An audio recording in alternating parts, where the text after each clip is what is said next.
It's a victory Monday for the Cincinnati Bengals as they are 4-2, 6 weeks into the season and in second place in the AFC North. Hi again, everyone. I'm James Rapien with allbengals.com and Cincinnati Bengals Talk.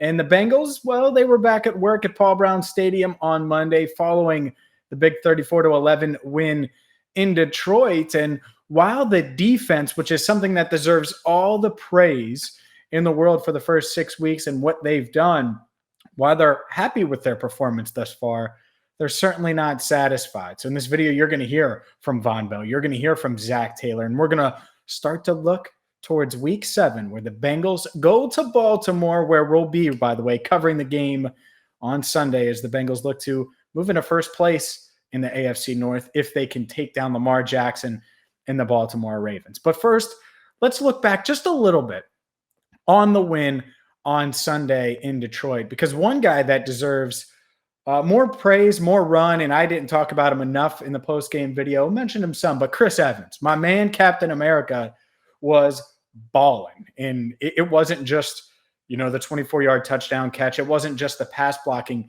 It was everything. He was great on special teams. He was great as a pass blocker. He was great, obviously, with the huge 24-yard touchdown catch, but even the CJ Uzomah catch, it was set up by Chris Evans after Joe Burrow took an awful sack. And that's the thing, is this Evans kid, he can play. And he got more touches yesterday, on Sunday against the Lions than he did at any point during his tenure, I believe, at Michigan. Certainly any point during last year, his final season with the Wolverines. And look, we know partially why Chris Evans fell in the draft. He was suspended for academic issues. And despite that, he overcame that.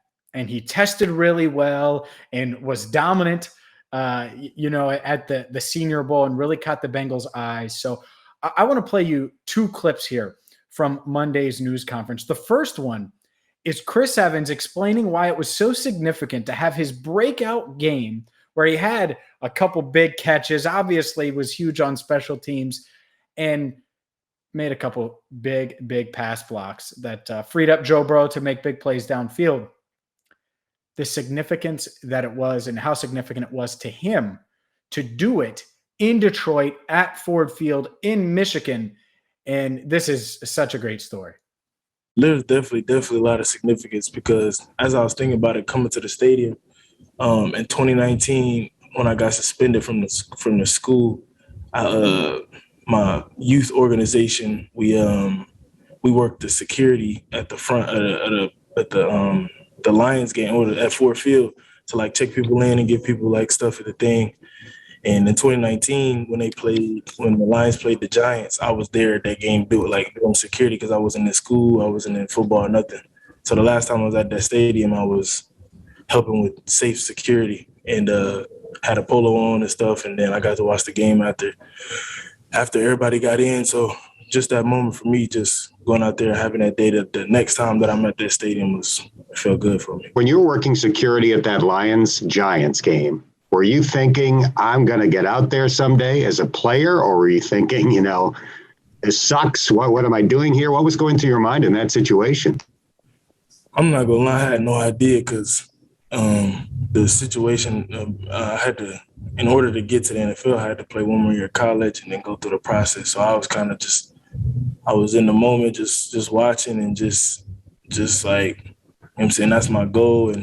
And I just got to keep pushing and just hopefully someday it'll happen. But I know that if I just keep my head down and work and keep grinding and just stay away from the outside noise, that it'll all come true. How about that?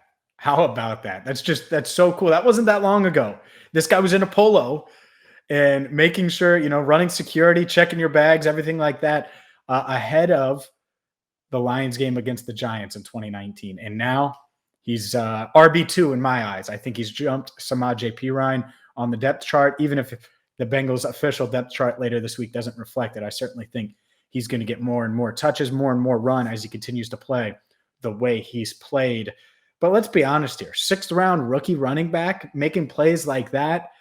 If you've followed this channel since rookie OTAs, one thing I talked about was a rookie minicamp. One thing I said was, man, this Chris Evans kid looks different. He looks different. And that is something the Bengals noticed long before that. Zac Taylor was asked, how was it, scouting Chris Evans and looking at Chris Evans pre-draft? And I think this is a pretty good synopsis of what the Bengals do and what they feel about their 6th-round rookie. I think our scouts did a great job of just knowing his background there at Michigan, sophomore year, junior year, senior year, why he missed time. They obviously had a good stable of backs there his last year at Michigan. So he's kind of just in that rotation, didn't get a lot of carries. And it was a shortened season as well. I think that matters. We all went to the Senior Bowl. They only allowed 10 people from each organization to go because of COVID. So our coordinators and our scouts and Duke all went down there, and we all sat in the end zone and watched these one-on-ones. And that's really, I think that the scouts were aware of him before Brian and I were, for certain. But you watch this guy in one-on-ones, and he's just torching these linebackers, these safeties, and he's got a Michigan helmet on. I didn't know much about him. Brian didn't know much about him. We watch him. He's putting on a show. We asked Duke about him that night. Duke knows about him, likes him. And then you get a chance to interview those guys. You get the chance to interview every player at the Senior Bowl for 18 minutes. And so fortunately, he'd already caught our eye by the time we interviewed him. And so then you get to hone in on some pass protection stuff, because that's the role a late round back would play. It's not just go get first and second down carries over Joe Mixon. It's, can this guy catch the ball in the backfield? Does he have a high football IQ? Can he understand protections? So that's all we interviewed him on. Whether he remembers that or not, I still have my notes. We ask him specific protection questions from Michigan, and some guys can maybe kind of BS their way through it, but you can usually tell when it comes to protections, and he knew it. He had a firm understanding. He wasn't trying to guess his way through it. He was crystal clear with it. So then that just really puts him on your radar. Okay, he's got great ball skills. He's really winning these one-on-ones at the Senior Bowl. He's a good interview. He seems very calm and collected and understands what he's talking about. Now let's really dig into him with our scouts and at his pro day and all that stuff. And there he was in the 6th round when we got him. And we all felt like we really got a good one there in the 6th round when we took him. Chris Evans deserves a ton of love, for what he's done and what I think he can bring to this offense. Because it's one thing to have Joe Mixon. It's another thing to have a big, physical, potentially elite receiving back that isn't named Joe Mixon, that can complement Mixon, that defenses have to scheme and worry about now. And I totally think now that the Baltimore Ravens this week, they're going to focus on the game plan and say, oh man, well, what do we got to do to stop a guy like Evans if he's in there? And they got to prepare. It's just another wrinkle on the Bengals offense outside of Joe Burrow, obviously, and Jamar Chase and T. Higgins and Tyler Boyd and Joe Mixon, Chris Evans, CJ Uzomah, and the list just goes on and on and on. And speaking of the Ravens, look, the Ravens have crushed Zac Taylor and the Bengals. And for, multiple years now, the Bengals haven't beat the Ravens since 2018. And Lamar has just, been a thorn in their side since they decided to pass on him in the 2018 draft when they picked Billy Price ahead of him in the 1st round. But to me, the Bengals, they go out and they get a Vonn Bell. They draft Akeem Davis-Gaither and Logan Wilson, these athletic linebackers. They get Trey Hendrickson and DJ Reader and guys like that. Why? To compete in the AFC North. And when you look at this team, look at this defense, I think that's what they put themselves in position to do, is stop a Baltimore offense. That's why they did what they did. Now, do I think they're going to completely shut down Lamar this week? Come on. I don't. I think Lamar's awesome. He's just insane. They just went into or handled a Chargers team at M&T Bank Stadium, and that's where the Bengals got to go this weekend. So it's not going to be easy. But I did ask Zac Taylor, when Taylor, Lou Anarumo, Duke Tobin, when everybody was coming together in the Bengals front office and the coaching staff to put together this defense over the past couple of years, if they had the Ravens in mind when they were assembling everybody that they've assembled in free agency and the draft. Well, certainly in our division, it helps to have smart players because you see a lot of different scheme varieties. And so you got to be able to adapt. And our guys, we do have a smart defense. All those guys have a high football IQ. And so, again, that's a good start when you're building a defense. You also need talented guys that are physical and have a good ball, all that kind of stuff. But we've got a group that we feel really good about. Obviously, stopping Lamar Jackson has to be topic A, B, C, D, and E this weekend if they're going to have a shot to take down the Ravens, who are 6.5-point favorites right now. The line, the over-under is 47. So, we'll see if the Bengals can pull off the upset. But Taylor was effusive. I mean, just said how great Lamar was and how tough it's going to be to stop him. Here's Zac Taylor on what Lamar Jackson is best at.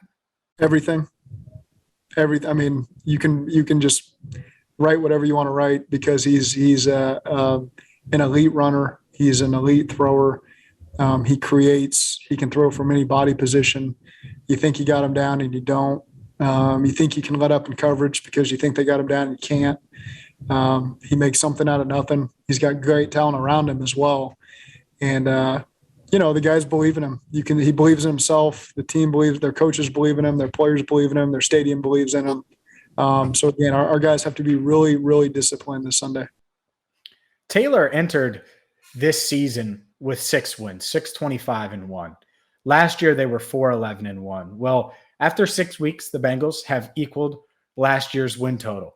And I thought this was interesting because Joe Danneman of Fox 19 asked Taylor, hey, are you enjoying this? Are you enjoying winning now that you've equaled last year's win total? You have 10 wins now versus 6, just 6 weeks into the season, and you're playing for first place on Sunday. And Taylor's answer was the right one. Yeah, it's fun. Winning is fun, being in the locker room, post-game. But again, our standard has to keep raising. And that's where the fun will happen. So we haven't hit the fun part yet. It's I'm happy for our guys because the things you just mentioned, they've been through a lot over 2 years, especially the people that have been here. But I've been a part of fun, and the fun is coming if we can just keep raising our standard and being consistent as a football team. And the fun happens in January and February. If the Bengals are going to get to January, they're going to have to be able to hang and beat teams like the Baltimore Ravens. Now, the Ravens firing on a lot of cylinders right now. That defense is tough. You better believe they're going to try to take away Jamar Chase, who just continues to shred. 4 receptions, 97 yards yesterday.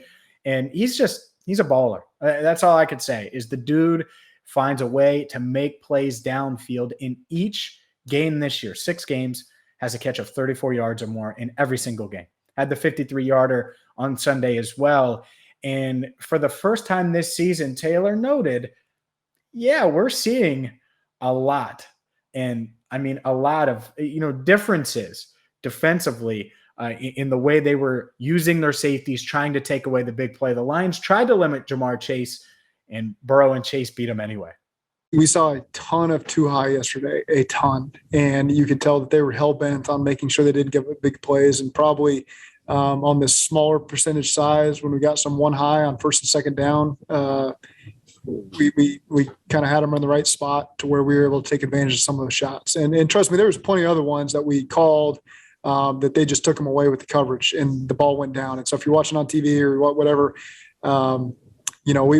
we were trying to get some stuff down the field, and Joe Burrow did a really good job just staying patient and not forcing the ball down the field on some of those calls that maybe were a little more aggressive calls, but the defense took it away, and he was smart and checked it down underneath and just stayed patient. And when they finally gave us the opportunities, he took them, and Jamar was there to make the plays. Last thing from Monday's news conferences, and this one is Vonn Bell. Vonn Bell, to me, might be my favorite from a mindset standpoint, might be my favorite player on the team with the way he attacks it. Here he is on Lamar Jackson, the Baltimore Ravens, and his confidence in this defense going into Sunday. But we already know what we got in the room. We just got to prove every weekend we got. We already know what's brewing. And we got guys oozing with confidence and want to make a play. And but for sure, it's going to be a big stepping stone for us. And I think we're going to be ready for it. For sure, it's going to be some extra juice. It's going to be a little extra this week. And it's always that mindset of last year and what it came in and how you go roll into it this year. So it's always in the back of my mind. So it's going to be a little extra juice for sure. Yeah, you're watching film and seeing what he's reading and stuff like that, but you also just got to play with your fundamentals and technique because he gets thin plays and he's well with his feet and he know how to create things. So it's really just trust yourself and just read your keys and play with fundamentals. You'll be all right. We have a lot coming your way here on Cincinnati Bengals Talk, so make sure you subscribe, hit the bell for alerts, because we're going to go live this week with first place on the line. We're going to be there in Baltimore.